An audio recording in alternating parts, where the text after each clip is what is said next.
اعوذ باللہ من الشیطان الرجیم، بسم اللہ الرحمن الرحیم۔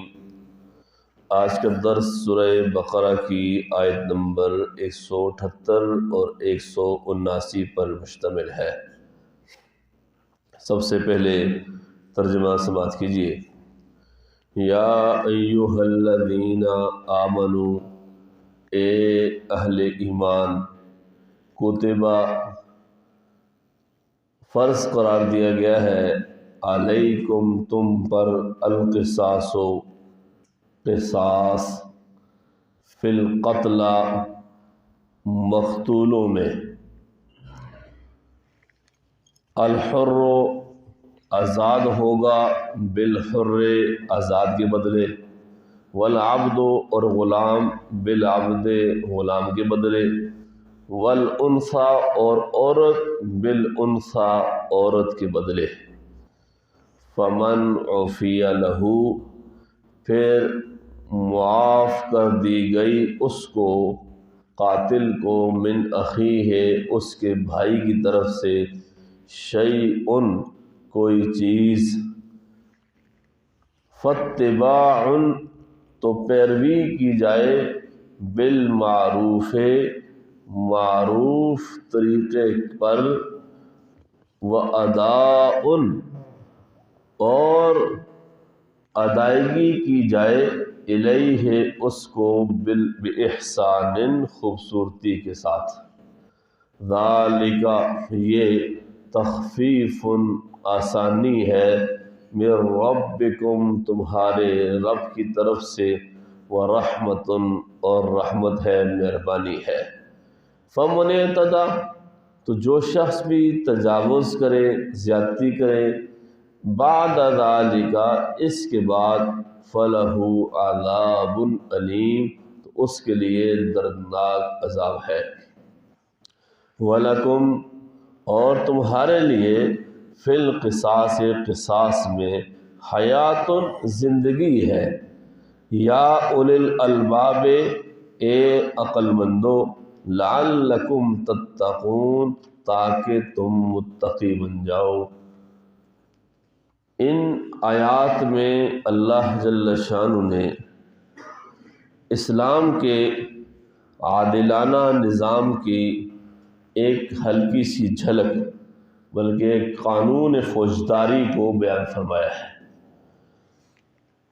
اسلام سے پہلے جس طرح لوگوں میں اور بہت ساری برائیاں تھیں، ان میں سے ایک برائی وہ قصاص کے معاملے میں عدم مساوات اور ناانصافی بھی تھی، کہ ظاہر سی بات ہے ان لوگوں میں جو پسے ہوئے طبقات ہیں، نچلے خاندان ہیں، تو اعلیٰ خاندان کے جو لوگ تھے ان کا معاملہ ان کے ساتھ مختلف تھا۔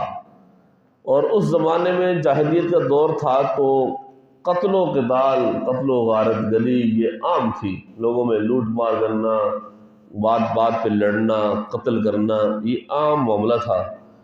تو اگر کوئی کمزور اور ادنیٰ خاندان کا آدمی اعلیٰ خاندان کے کسی فرد کو قتل کر دیتا تو مقتول کے ورثاء دوہرا قصاص طلب کرتے، یعنی ایک مقتول کے بدلے میں 2 افراد قتل کر دے، یا عورت کے بدلے میں جو قصاص لینے کا طریقہ، یا غلام کے بدلے میں پھر وہ آزاد کو قتل کرتے۔ تو مختلف طرح کے لوگوں کا طریقہ تھا، لیکن مساوات اور برابری نہیں تھی۔ ایک بات یہ بھی لکھی ہے کہ جیسے اسلام سے قبل 2 بڑے قبائل تھے، اوس اور خزرج، تو اگر کوئی اوس قبیلے والا شخص خزرجی قبیلے کے کسی آدمی کو قتل کر دے تو 3 گنا دیت وصول کی جاتی تھی، 3 گنا۔ اور اگر کوئی خزرجی کسی اوس قبیلے کے آدمی کو قتل کر دیتا تو 1/3 دیت وہ اس کو ادا کی جاتی تھی۔ بہرکیف برابری نہیں تھی، تو اسلام نے یہاں بھی برابری کا معاملہ کیا ہے۔ اور سب سے پہلی بات جو فرمائی ہے وہی فرمائی کہ یا ایھا الذین آمنوا، اے اہل ایمان، کتب علیکم القصاص، تم پر قصاص کو فرض کیا گیا ہے، فی القتلا، مقتولوں کے معاملے میں۔ اب سب سے پہلے یہ سمجھیے قصاص کہتے کس کو ہے؟ تو قصاص کا اصل معنی ہوتا ہے برابری، مساوات۔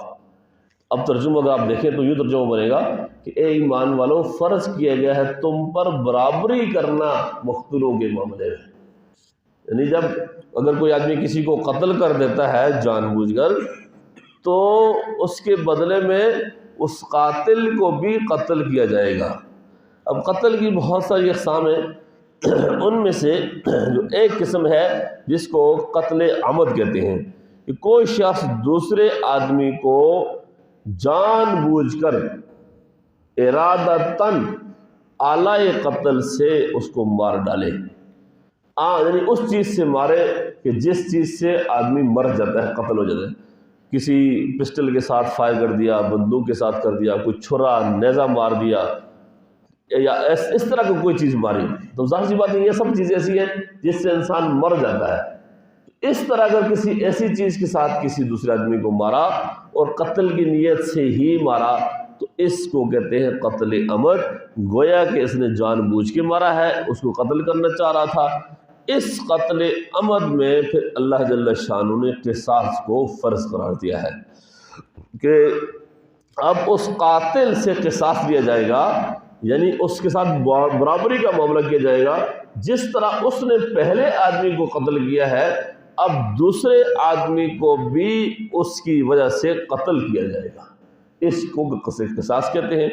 تو یہ اللہ نے اس قصاص کو فرض قرار دیا، اور پھر وہ جو لوگوں کے اندر ایک بات تھی اس کی برائی کو بھی ختم کر دیا۔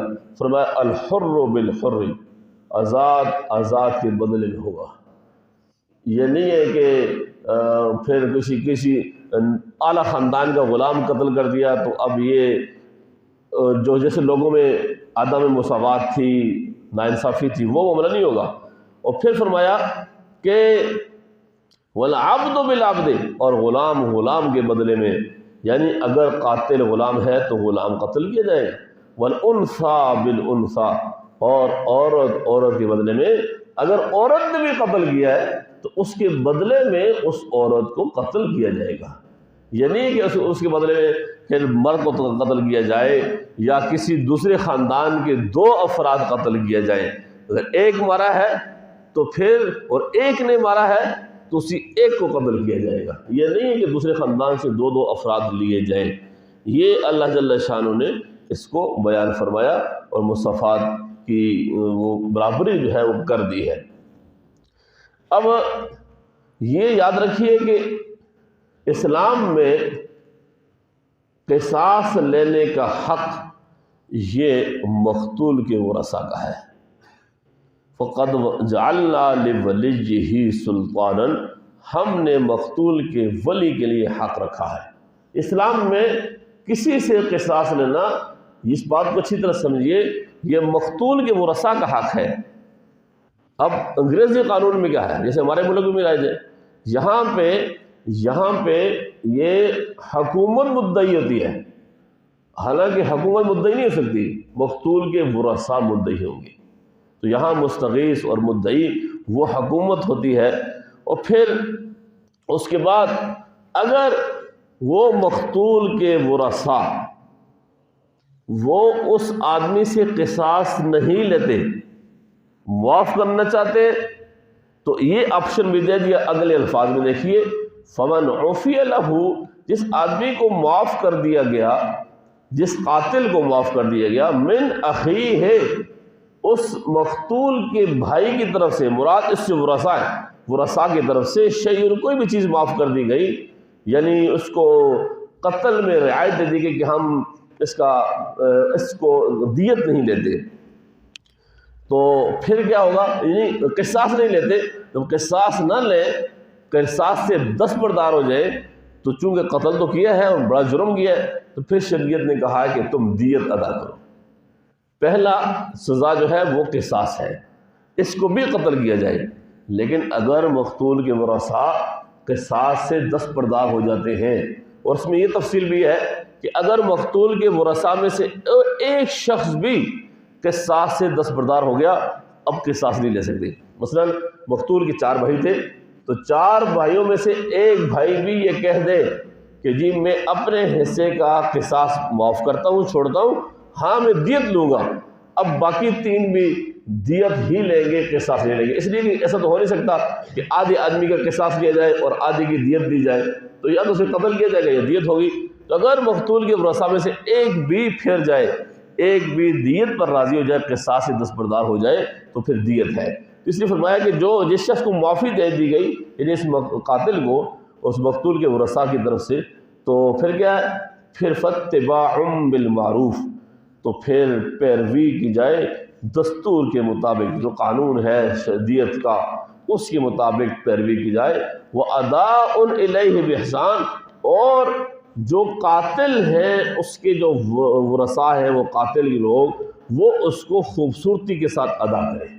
پھر دیت ادا کرنی ہے، جب آپ کو قصاص معاف ہو گیا تو دیت تو ادا کرنی ہے، لیکن یہ بھی آپشن ہے، اگر وہ دیت کو بھی چھوڑ دیتے ہیں، دیت بھی چھوڑ دیتے ہیں تو ان کی مرضی ہے، نہ لیں، پھر بالکل معاف ہو جائے گا اور پھر کچھ بھی نہیں لیا جائے گا۔ ذَلِكَ تَخْفِيفٌ مِّن رَبِّكُمْ وَرَحْمَةٌ، فرمایا کہ یہ تمہاری رب کی طرف سے ایک تخفیف اور آسانی ہے اور رحمت ہے۔ یہ اس لیے فرمایا کہ اگر مقتول کے ورثاء وہ قتل قصاص بھی نہیں لیتے، دیت بھی نہیں لیتے، تو ظاہر سی بات ہے ایک قتل کا سلسلہ رک جائے گا بظاہر، پھر ظاہر سی بات ہے ایک اور آدمی قتل نہیں ہوگا، ورنہ تو یہ قتل کا سلسلہ جاری رہتا، آگے چلتا رہتا۔ تو فرمایا کہ یہ اللہ جل شانہ نے تمہیں جو آپشن دے دیے، اس آپشن دے کر اللہ جل شانہ نے آپ کے لیے وہ ایک آسانی پیدا کر دی ہے اور اللہ نے ایک مہربانی کی ہے تمہارے ساتھ۔ اسی طرح ایک بات اور سمجھیے، اسلامی قانون میں اور انگریزی قانون میں ایک فرق تو پہلے آ گیا، ایک فرق اور بھی ہے کہ اسلامی قانون میں کسی پر اگر قصاص لازم ہو گیا، کسی نے دوسرے کو قتل کر دیا، تو قاتل کو معاف کرنے کا اختیار وہ صرف اور صرف مقتول کی ورثاء کا ہے، ریاست کا نہیں ہے، صدر وزیر اعظم کا نہیں ہے۔ جبکہ انگریزی قانون میں یا ہمارے ملک میں جو قانون نافذ ہے، اس میں صدر کو اختیار دیا گیا ہے کہ وہ صدر کسی کی بھی سزائے موت کو معاف کر سکتا ہے، لیکن اسلام شریعت میں ایسا نہیں ہے۔ اسلام میں یہ سزائے موت یعنی قصاص سے دستبرداری یہ صرف اور صرف مقتول کے ورثاء کا حق ہے، ریاست کا، حکومت کا حق نہیں ہے۔ ہمارے ہاں تو صدر کو بھی ایسے دیا، جیسے ہمارے ہاں اگر صدر کسی عہدے پر فائز، وزیر اعظم، گورنر، وزیر اعلیٰ، وہ کوئی جرم کرتا ہے تو اس جرم کی سزا اس کو نہیں دیتی، کیونکہ اس کو آئینی استثناء حاصل ہے۔ اسلام میں اس طرح کا استثناء حاصل نہیں ہے، تو یہ عجیب فرق ہے قانون کا، اور ہمارے جو اسلام میں جو قانون ہے وہ بہت زبردست ہے۔ تو اس لیے اس بات کو ذرا سمجھیے۔ ایک بات یہاں پہ اور بھی سمجھنے کی ہے، وہ یہ ہے کہ اب یہ قصاص جو لینا ہے، یہ قصاص کون لے گا؟ تو یاد رکھیے قصاص لینے کا اختیار بھی اللہ نے اسلامی حکومت کو دیا ہے۔ ان ورثاء کو یہ تو اختیار دیا ہے کہ آپ اسلامی حکومت میں جا کے دعویٰ کریں اور پھر ریاست اس کا بندوبست کرے اگر وہ قصاص لینا چاہتے ہیں۔ خود لوگوں کو اختیار نہیں دیا۔ مثلا کسی نے دوسرے کا بھائی کا قتل کر دیا، اب اس کے بھائی از خود جا کے اس کو قتل نہیں کر سکتے، ورنہ معاشرے میں فساد پھیل جائے گا، بدامنی ہو جائے گی۔ پھر تو ہر شخص خود ہی فیصلہ کرے گا، خود ہی جج اور خود ہی وہ پولیس کا کردار ادا کرنا شروع کر دے گا، تو پھر یہ معاملہ بہت پھیل جائے گا، خطرناک بن چکا ہے۔ اس لیے یہ کہا ہے کہ قصاص کا معاملہ وہ حکومت پہ چھوڑا ہے، ہاں حق ان کا ہے، اور باقی جو انتظام ہے وہ حکومت وقت کی ذمہ داری ہے۔ آگے دیکھیے فَمَنِ اعْتَدَىٰ بَعْدَ ذَلِكَ، اس کے بعد بھی جو شخص حد سے تجاوز کرتا ہے، زیادتی کرتا ہے، تو اس کے لیے دردناک عذاب ہے۔ مطلب یہ ہے کہ اگر مقتول کے ورثاء نے اس سے دیت بھی لے لی، اور دیت لینے کے بعد پھر اس آدمی کو پھر قتل بھی کر دیا، ایسے ہو جاتا ہے نا بعض اوقات، پیسے بھی اسے لے لیے اور اس کے بعد پھر اس کو مار بھی دیا، قتل کر دیا، تو اب یہ ان لوگوں نے اب یہ ظلم کیا، ایک جرم کا ارتکاب کیا ہے۔ اب فرمایا کہ ان کے لیے آخرت میں عذاب ہوگا، اللہ کی طرف سے یہ مجرم ہے کہ انہوں نے اللہ کے اس قانون کی خلاف ورزی کی ہے۔ اس لیے کہ یا تو قصاص لیتے یا دیت لیتے. اب انہوں نے دیت بھی لے لی، پیسے بھی لے لیے، اور اس کے بعد اس آدمی کو قتل بھی کر دیا، اس قاتل کو قتل بھی کر دیا. فرمایا کہ یہ زیادتی ہے، اب اس کی کوئی معافی نہیں ہوگی، اور جو آخرت میں سزا ہے دنیا کے اندر اس آدمی سے قصاص لیا جائے گا. اب مقتول کی جو ورثہ ہیں جن میں سے انہوں نے قتل کیا اس قاتل کو، تو اب دیت لینے کے بعد تو اب اس کو بھی قتل کیا جائے گا قصاص میں. یہ زیادتی کی اس لیے، اور پھر کوئی معافی نہیں ہے. وہ آگے دیکھیے، وَلَكُمْ فِي الْقِصَاصِ، اور تمہارے لیے قصاص لینے میں حیات زندگی ہے. یہ اللہ جل شانہ نے اس قصاص کی حقیقت بتایا کہ قصاص کیوں ہم نے فرض کیا. پچھلی آیت میں تو بتایا قصاص فرض ہے، اس آیت میں اس کی حکمت بتائی ہے کہ قصاص ہم نے تمہارے اوپر اس لیے فرض کیا ہے کہ اس قصاص میں تمہارے لیے زندگی ہے. وجہ یہ ہے کہ جب ملک میں قصاص کا قانون رائج ہوگا تو پھر لوگ اسی طرح سر عام قتل و غارت جرت بندی کے ساتھ نہیں کریں گے. ہر آدمی کو پتہ ہوگا کہ اگر میں نے قتل کیا تو پھر مجھے بھی جواباً قتل کیا جائے گا. تو جب آدمی کو پتہ ہے کہ میں پکڑا جاؤں گا اور مارا جاؤں گا تو قتل کرے گا؟ نہیں کرے گا. اور جب اس کو پتہ ہے پہلے سے کہ میں نے چھوٹ جانا ہے، ہمارے ملک میں جیسے نظام رائج ہے، پہلے سے پولیس والوں کے ساتھ معاملہ طے کر لیتے ہیں، پرچہ ہی درج نہیں ہوتا، FIR ہی نہیں کٹتی ہے، یا کٹے گی تو اس طرح کے FIR کٹتے ہیں کہ وہ قاتل کو سہولت مل جاتی ہے. اور پھر اس کے بعد جو ہمارے ملک کا نظام ہے رشوت کا، اور آگے بک جاتے ہیں ہمارے منصفین بھی، ہمارے انصاف دینے والے بھی بک جاتے ہیں. تو پھر جب اس کو پہلے سے پتہ ہوتا ہے تو پھر قتل بالقتل. اس لیے ہمارے معاشرے میں آپ دیکھیں نا کتنے زیادہ روزانہ ناحق طور پر قتل ہوتے ہیں.